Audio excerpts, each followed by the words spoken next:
If I were the devil,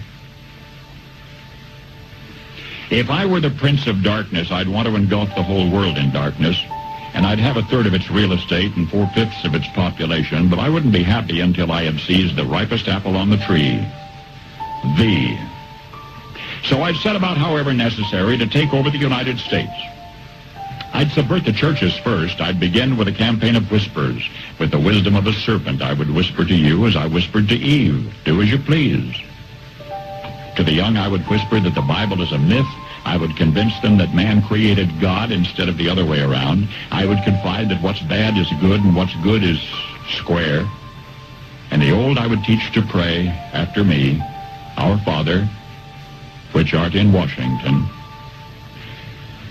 And then I'd get organized. I'd educate authors in how to make lurid literature exciting so that anything else would appear dull and uninteresting. I'd threaten TV with dirtier movies and vice versa. I'd peddle narcotics to whom I could. I'd sell alcohol to ladies and gentlemen of distinction. I'd tranquilize the rest with pills.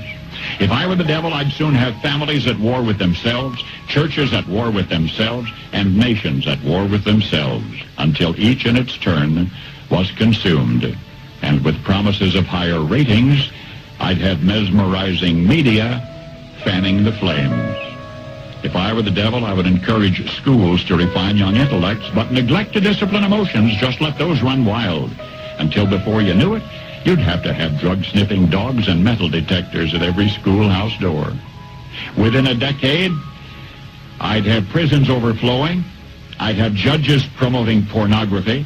Soon I could evict God from the courthouse, then from the schoolhouse, and then from the houses of Congress. And in his own churches, I would substitute psychology for religion and deify science. I would lure priests and pastors into misusing boys and girls and church money. If I were the devil, I'd make the symbol of Easter an egg and the symbol of Christmas a bottle. If I were the devil, I'd take from those who have and give to those who wanted until I had killed the incentive of the ambitious. And what'll you bet? I couldn't get whole states to promote gambling as the way to get rich. I would caution against extremes in hard work, in patriotism, in moral conduct. I would convince the young that marriage is old-fashioned, that swinging is more fun, that what you see on TV is the way to be. And thus I could undress you in public, and I could lure you into bed with diseases for which there is no cure. In other words, if I were the devil, I'd just keep right on doing what he's doing.